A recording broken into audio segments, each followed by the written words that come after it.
Bonjour à toutes et à tous et bienvenue pour cette vidéo où on va parler, on va faire une démonstration cool et branchée de GitHub Copilot avec Azure CLI. Je suis Stanislas. Bonjour Pierre. Hello Stanislas. Alors soyons polis, bonjour Copilot, parce qu'effectivement Et on est accompagné d'un Pierre également, programmeur. Alors, également bonjour Copilot. alors Pierre, qu'est-ce qu'on va voir aujourd'hui? Eh ben, on va essayer de déployer donc des ressources dans Azure en AZ-CLI. Voilà. Donc on va essayer de se faire aider par Copilot, euh, voir comment il pourrait nous aider. Donc dans un premier temps, donc là je suis sur mon poste et je vais lancer mon hop, Visual Studio Code ici. Voilà. Là, ici, en bas à droite, vous voyez que j'ai l'extension Copilot, d'accord? Et ici, normalement, il va me permettre de m'aider.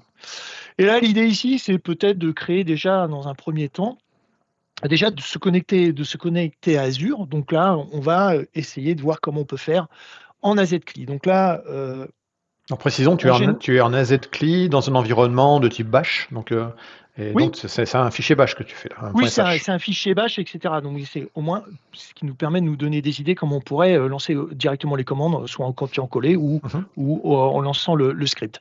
Donc, la première chose que l'on va faire, donc, quand on veut déployer des ressources dans Azure, effectivement, il y a une histoire qu'il faut quand même s'authentifier. Alors, on va taper ça donc, sous forme de commentaires. Et puis, on va voir ce que Copilot nous propose. Alors, on va taper par exemple login. Allez, login Azure. Ouais, ou login to Azure, voilà. Ouais, login to Azure, par exemple. Et login, alors après, hop, to Azure. Hop, allez, on va faire ça. Voilà, donc déjà, il va me proposer effectivement la commande pour m'authentifier dans Azure, donc c'est plutôt pas mal. Enfin, ça y ressemble. Et puis, une fois qu'on est connecté dans Azure, bah, tiens, c'est plutôt intéressant. Là, il va me proposer de choisir mon abonnement. Donc là, effectivement, il me propose déjà le commentaire, cette subscription. Allez, on va accepter ça. Et voilà, c'est plutôt bien. Là, ici, ce que je vais faire, donc une fois que je suis authentifié, il me propose directement de venir paramétrer donc la souscription dans laquelle je vais déployer ces ressources. Donc là, ça y ressemble plutôt bien à Z Account Set, souscription. Et le nom de la souscription, c'est plutôt bien. Donc ça c'est important Euh, parce qu'effectivement quand on se log avec ses identifiants avec l'Azure Active Directory à Azure, en fait on peut être propriétaire ou avoir des droits sur plusieurs abonnements. Donc il est important dans son script de se positionner sur le bon abonnement. Et ça c'est une opération qui est très très classique et c'est pour ça que du coup pour Copilot c'est tout à fait normal de proposer ce genre d'action. Voilà. alors, donc là, effectivement, on est authentifié, on est dans le bon abonnement, et puis ensuite, allez, on va commencer par créer un ressource groupe, puis après, on mettra quelques ressources dedans pour voir un petit peu comment Copilot va pouvoir nous aider. Donc, créer ressource groupe, c'est plutôt bien. Hop, hop, hop. Alors, ça, après, ça s'appelle des moufles. Ouais. Alors tu fais tabulation, hein, tabulation Ouais, mais le problème, ouais, ouais, en fin de ligne. en fin de ligne, tout à fait. Hop, voilà. Euh, Donc là, première chose, il commence donc effectivement à me proposer automatiquement la création de ce ressource groupe en mode donc Azure, donc AZ group create, et puis effectivement le nom et une location. Donc ce serait plutôt bien en général dans des scripts ou même dans du code, c'est plutôt de mettre des variables. Oui, Alors, on sépare la configuration de son code, ça c'est c'est la toujours les base. bonnes pratiques. Exactement. Voilà. Allez, on va accepter ça, et puis ensuite on va mettre quelque part nos variables. Alors les variables, donc là, Le nom plutôt une du ressource variable, groupe. le nom du ressource groupe, par exemple. Allez, on va faire comme ça. Voilà. Et puis, voilà. Automatiquement, là, il va me proposer la location, donc la région. Donc là, je vais prendre plutôt ça. Et puis, je vais me mettre en West Europe. Voilà. Donc, automatiquement, là, juste en créant la première variable avec le ressource groupe, donc il me propose tout de suite la variable location sans que j'ai rien à lui dire. Et puis là, ici, comment on appelle une variable quelque part par là? On va l'appeler stan, normalement, $ quelque chose. Voilà, et puis et $location. Donc là, vous voyez, il me propose directement cette variable. Plutôt pas mal. Moi, j'aime bien le code sur du code lisible. Donc là, je vais peut-être faire quelque chose comme ça. Et puis, Donc là, tu es en train de l'influencer sur les futures réponses qui devraient être, entre ouais, guillemets, formatées de la même façon, c'est ça? voilà, c'est ça. Parce que moi, j'aime pas avoir la ligne, enfin la commande AZ et qui fasse 3 km de long. Donc j'aime bien, moi, regarder ça par ligne, en fait. Voilà. OK, plutôt pas mal.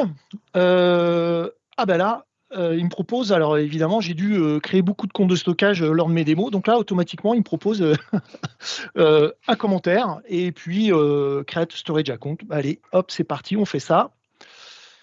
Et voilà, là, on voit directement ici qu'il va me proposer effectivement le même formatage de commande.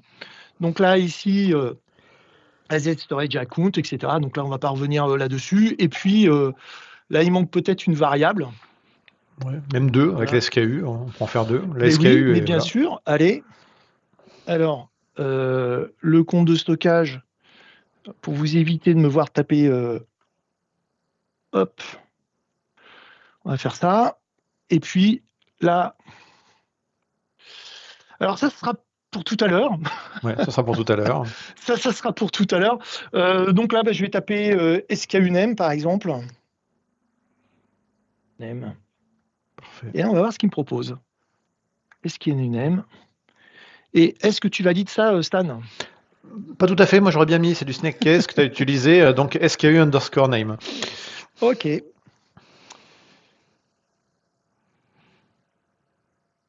Non, il ne me le propose pas. Non, mais SKU underscore name. C'est comme le fromage, Pierre, c'est comme le port salut. Et tu mets. Ah oui, bah oui, Eh mais oui, oui, mais Pierre, bien oui, oui. mais oui, mais bien sûr. Eh oui, c'est les limites de Copilot, voilà. Voilà. Parfait. Donc là, ici, on va venir chercher effectivement donc, la variable du compte de stockage. Non. Allez. Truc comme ça. Et puis, la partie SKU. Là, Copilote me propose directement la variable. Donc, c'est plutôt bien. Voilà, donc ça, c'est mon compte de stockage. J'ai vu quelque chose apparaître. OK. Donc là, on a donc notre ressource groupe, notre compte de stockage. Et puis ici, donc là, toi, tu m'avais parlé de clés, c'est ça? De token?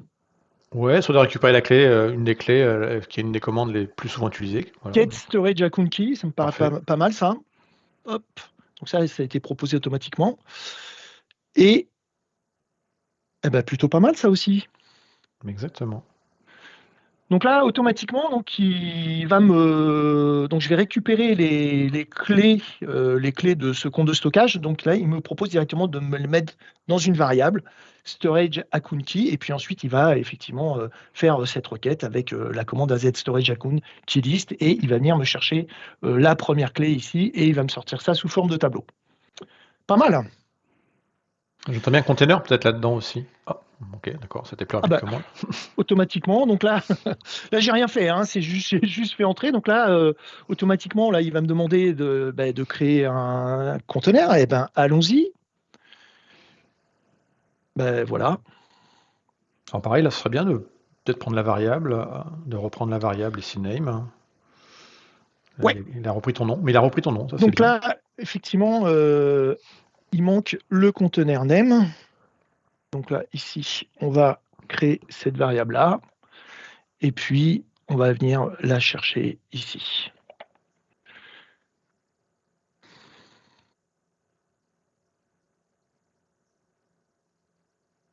Voilà. Magnifique, Pierre. On essaye un Workspace Log Analytics. Ah, tu avais upload file to a container storage.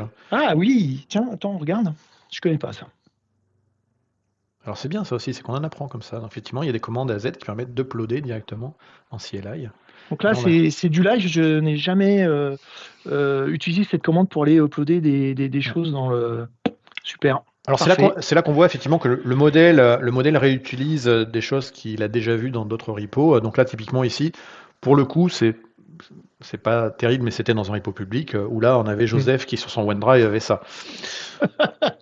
C'est pas de chance, hein. Mais il a fait un Joseph ou test. Josiane? Joseph ou Josiane?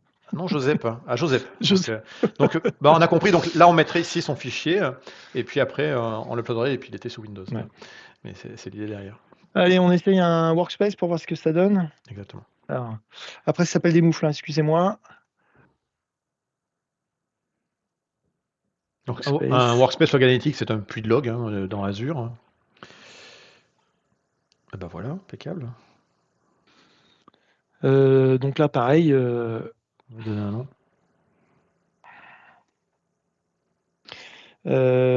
Je vais faire le feignant, hein. Je vais l'appeler comme ça. Voilà, on va l'appeler comme ça. Parfait. Et puis ici, je vais venir chercher cette variable-là. Magnifique. Voilà. Magnifique. Et puis on continue, et puis après on en arrêtera là. Et ben voilà, quelque chose qui est intéressant pour les gens qui font par exemple de l'Azure Container App. Pour faire un environnement, il vous faut l'ID du workspace. Ben là, il vous propose directement d'aller chercher l'ID du workspace. Et puis normalement, il doit me proposer aller chercher la clé. Et ben, c'est magnifique. Et voilà. Donc là encore, entraîné par des gens qui ont publié plein de contenus de scripts bash existants, plus un peu de machine learning derrière avec Codex. Mm. Et bah, globalement, effectivement, alors là encore, il faut savoir un petit peu les objets qu'on veut créer, etc. Mais il va Mm. déjà vous donner un premier ordre et une première passe. Et globalement, ici, tu as écrit 50 lignes de bash, C'est ce que j'allais finalement, dire. Donc, assez avec un rapidement. langage, ouais, assez rapidement. Bon, c'est beaucoup moins cool et branché que le Terraform, on est d'accord. Mais par contre, effectivement, assez facilement, on peut se créer un ressource group, un compte de stockage. Effectivement, s'il fallait aller voir les docs, etc., etc., là, il le propose directement. Bien évidemment, encore une fois, on connaît la Z-CLI. Ouais. On est capable d'interpréter le résultat pour voir si on est dans la vérité ou pas, en fait. Tiens, on va vérifier quelque chose. Alors moi, Allez, comme souvent dans mes commentaires, derrière un commentaire, je fais une ligne supplémentaire et je mets ce référé et ça me donne le lien vers la ouais, documentation. Est-ce que tu peux aller derrière un ressource groupe ou le compte de stockage plutôt? Tiens, le compte de stockage, c'est pas mal. après le Euh, compte de stockage. derrière le commentaire Euh, create storage account. mhm. Derrière le commentaire storage Avec account. un dièse, c'est ça? Derrière le commentaire Ah, storage account. derrière, autant. Voilà. Excuse-moi. Voilà. Tu Hop, fais un saut de ligne et là, tu as un dièse, espace, bref. CF ou ref, voilà. Oh, bah ref, j'avais jamais essayé. Bah ça ref, ça marche aussi, voilà. Et là Tu directement, vois, on aura bah du appris coup, quelque chose aujourd'hui, tu vois. ouais, on se couchera moins bête. Et bah voilà, là encore, c'est un moyen également de commenter rapidement son code et de se dire, bah s'il y a des gens qui le reprennent derrière, au moins, bah, on peut les renvoyer sur la doc. Et là, ça la renvoie directement sur la doc officielle de Microsoft. Et ça, c'est plutôt pretty cool. Voilà. Ben Pierre, devant cette réussite de ton code en bash, je te propose Mm, qu'on se retrouve dans une vidéo et on va faire ça en PowerShell. bien sûr, en PowerShell. Eh bien Pierre, à bientôt pour la version PowerShell. Salut Stan! À plus. Merci beaucoup.